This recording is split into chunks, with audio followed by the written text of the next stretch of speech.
ఏమైంది? Dent. Why? How? నాకేం తెలుసురా హౌ. అయ్యా.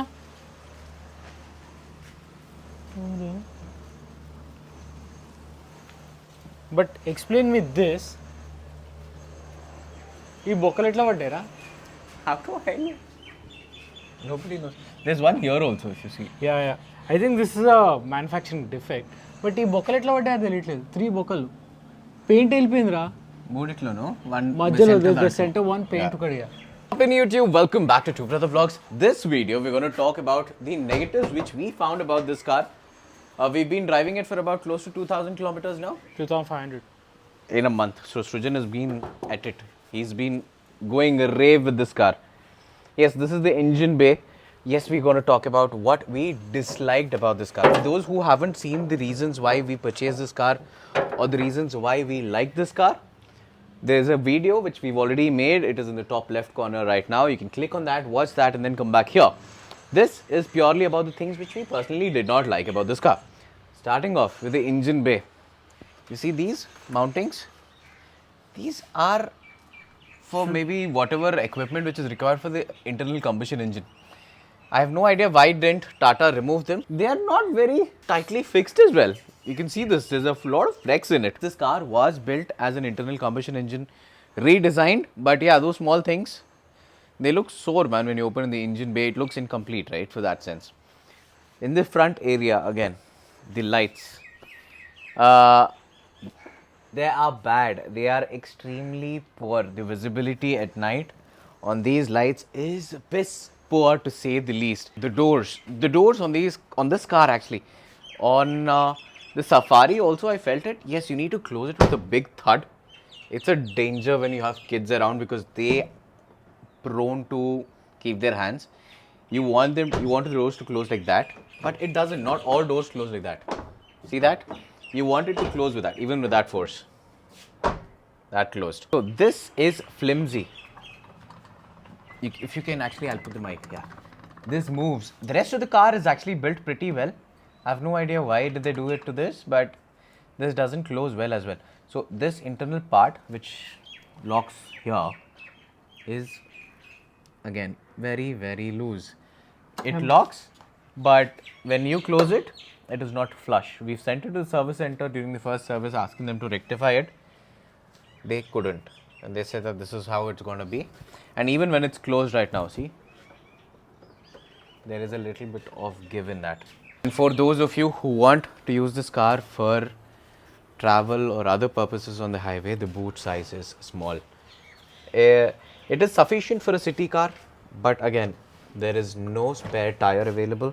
All you get is a puncture repair kit. Yes, please don't mind this, but yes, it's a very small boot because the batteries are under here, under the seats. So the entire boot space is occupied by this, and other than that, you can put 1 or 2 small suitcases, cabin bags, not more than that. Which we have this problem ever since we got the car. It was delivered to us with a clip broken. Yes. Again, if you are buying any car, pre-delivery inspection is supposed to be done by us itself as the owners. Because we have taken the car, we can't tell them to do anything. Yes, we got it like this. So the fit and finish, end of the day, PDI, pre-delivery inspection by the company, is not on par. You're breaking it more. Yeah, I don't want to break it more. This antenna right here is not the greatest. We are facing a lot of radio signal loss while roaming in the city itself. So probably a shark fin antenna, I know that is more expensive, but that would do a better job on this. So what we come to expect in today's cars is to have a tilt and telescopic steering wheel. This has tilt, no telescopic. So finding the right position for seating comfort is a little more difficult in this car. Nothing very out of the box, but yes, it is a little bit of comfort for you as a driver to miss out. Stock tires in this car are not the greatest. I am doing close to 70 kilometers per hour and the entire car is shaking. You can see my thighs. That's a small vibration I can feel through the underbody of the car. And if I go beyond, let's say 75, 80, that's when it is gone. but close to that 60 to 80 kilometers per hour, I can feel the vibration from underneath of the car. The first time I sat in this car, I was expecting there to be some controls for the AC here, but there is none. You have to check on the screen above, even your fan speed and everything is at the top corner. So the screen itself is a little Gimmicky. yeah. So you press this to understand what all AC. But the fact is, you can control it from here as well. You can increase the fan speed, you can increase the temperature. Well, that is fine, but I was expecting them to provide a small display here so that I can quickly look It'll be much neater and cleaner if it's Yeah. here. And I really have no idea what is econ. Economy. What difference will it make? I think it will turn off the compressor more often, maybe. End of the day, we are paying close to 12 lakhs for this car. Agreed, right? It's a EV, it's a petrol, doesn't matter. There are no sensors. If you see my rear view camera there, I can go as close as I want. There's no buzzer. That scared me a bit. So there's no buzzer right available, right? So I stopped. It looks pretty close. Check. How close is it at the back? 1 foot? So that's a lot of gap which doesn't show here. Yes. This shows like as if I'm just about to touch it. So But the yeah, accuracy of this is also not very great. Rear view camera in such is fine, but no sensors. So you have to be a little extra cautious. You have to look around physically before you make any maneuvering in that sense. For me, it is the worst feature of this car is the rotatory gear selector lever. So right now I'm in reverse. We can go back. But the problem is this is, see again, I turned it twice. It only went into neutral. And still it's in neutral. Neutral. Now into drive. So especially when you're in the city doing that short turnaround, you need to do that reverse quickly when you're in traffic. This doesn't allow you to. A normal gear shift would allow you to, would make it much faster. But this is definitely a very big pain in this beautiful car. And also in daylight, the light is not visible to know which As you position can you're see in the camera right now, I don't know. I personally can't see where the light is. I only in my driver information display is where I can see a D. But this is supposed to be lit, or at least if there's a gear selector, I know where it is. Okay. I wanted it to go to reverse. It doesn't go. Very price consciously kept it to a certain margin or to a certain market. For that, it is amazing. But again, the seats are small. Seat width, or let's say the width, the reach for your legs, all are very small. Again, end of the day, it's a 12 lakh rupee car. Still, without a sunglass holder, that's bad. I would expect basic comfort levels like that. There's no center armrest even for the passengers, or should I say the driver and the passenger here. Few small nitpicks. And also there is no internal light. There's only one light for the entire cabin. Yeah. For my height, I'm 5'10", close to 5'10". The seat belt is of the perfect location. But my wife, she is close to 5'2", 5'3". This part rubs against her neck and it irritates a lot. So little height adjustable seat belts would have been much better. Set to my driving position, I'm 5'9". I have a little more relaxed driving style. I'm fine sitting at the back. Little lack of under thigh support, which is bearable for the car of this size, but there's no central armrest here. That is bad.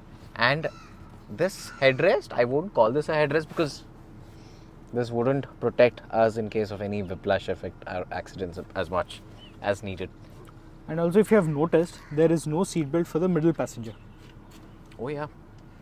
So this is strictly a 4-seater car, and you wouldn't want a 5th person being seated here, otherwise it becomes cramped, because I have occupied all of the seat and I'm not a very big guy in person. This, I think my son who's 3 years old can sit here, but again there's no seat belt. Small nitpickings which we are doing about this car. Big problems again if I talk about. One, the gear selector. This is rubbish, absolute rubbish. And the other main concern is no sensors at this price bracket. If those two things are provided, I would be relatively happy with this car. At what Tata has proposed and what Tata has offered, it's a great proposition. It gives us a range of close to 200, at times a little more, at times a little less. But I can assure you, if you're taking this higher battery pack car, right now it's showing a range of 203. but with your driving style and everything, it might change. We have never got mileage, or should I say range, of less than 170 on this car. The highest we topped out was 219 in about 2,600 kilometers, as you can see on the Odo right now. So that's good enough mileage. We recharge this car once in 2 days. If you have the 7 kilowatt charger, it charges in about 5 to 6 hours.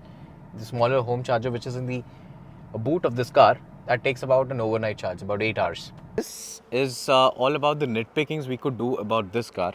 This is the 4th car in our house.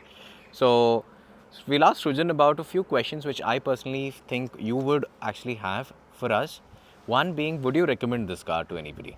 If it's your first and only car, then I would say big no, because the limited range and being an EV, I'll never suggest any EV to be your first vehicle. Abhi tak, the infrastructure is still not developed yet. So if you have an EV, so that will be your second or third car. Then it would make much sense. And when this car comes to the picture, mainly in city driving conditions, you will mainly ride it for like good 100 kilometers. This can do close to 200. So I'm pretty much happy with it. So the range anxiety, right? How badly does it kick in? Or how does it kick into you? How do you feel about it? To be honest, when we purchased the car for the first 200-300 kilometers, whenever the range showed like remaining range is 40-50, then it used to kick in quite a lot. Now I'm slightly better, probably I'll improve even more. But once it hits 20-30 kilometers range left, that's when I have a slight niggle that I have to go to the nearest charging location. And also Tata, they are updating their portal, so because of which you cannot check where is the nearest fast charging location. That's a big problem, right? Yeah. So the third thing, what is the approximate running cost of this car? The servicing was free. I think even if the paid service will be less than 1500 rupees. And being electric, it's 1 rupee per kilometer approximately, 1.4 rupees to be very exact when we calculated. So because we have solar at our house, I can cut that down to 50%. So 0.6 paisa for a kilometer. 0.6 rupees. 0.6 rupees, yeah. 0.6 rupees per kilometer. That's for you? This car. But for an average person, I would say It will be 1.4. 1.4. Yeah. So again, very recently I had been to the airport and back on this car. So that trip from my house to the airport is about 46 kilometers, so approximately 50 kilometers each way. 100 kilometers trip costed me 120 rupees. So that is how efficient these cars are. There's one more there's one more thing about EV cars, right? Once you have purchased an EV car, all your friends will take advantage of it. People will tell me like, I'm not removing my car, you get your car to my place, pick me up and let's go. You will indefinitely become a cab driver. Rated car. And also being a small car, I can fit the car in very tight spaces. Yeah, if you've seen the other video, the positives, we've shown you the turning radius of this car, which is mind-blowing. Like, we didn't have such a small car in our garage in quite some time. Realizing the advantage of a very tight, small turning radius in the city is absolutely a boon. You can take this to any small lane and it will fit. Not only that, it is silent, it is efficient, the air conditioning is good.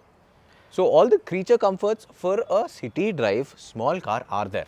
And also, as I've explained earlier in the video, the tires on this car are provided by Apollo. I felt even after 100, there's a continuous thing. So you don't get that confidence while taking this car on slightly on higher speeds. I think these are small 14-inch tires. Yes. Yeah, they are R14s. So that's a 14-inch tire. Again, because of the small tire profile, when you go fast, it is not very efficient. As in, it wobbles, it vibrates. And doesn't encourage any confidence. So the IC engine of the top end Tiago is a 15-inch tire, but the EV gets a 14-inch tire. I have no idea why. So probably upgrading the tires will eliminate that issue, but it again doesn't make sense. Buying a new car and changing the tires, right? Not only that, but again, because this car is going to be driven predominantly 99.9% within city limits, where you cannot ever exceed 80. I would still keep those tires. So if you're taking this car on the highway, that is the only point to remember. Am I willing to buy another EV in my house? Answer is an absolute yes. Just looking at how efficient the cars have become, how cheap they are to run. They are cheaper than, let's say, my scooter, my Bergman, which gives me mileage of about 35 per liter. This works out cheaper than that. Bergman gives close to 45, huh? No, dude. Yes. No scooter gives 45. Bergman gives 45. So, any which ways, that is where we're going to end this video. We keep continuing this fight forever. And till the next time, say bye-bye. Peeps out. Bye-bye. Love you guys.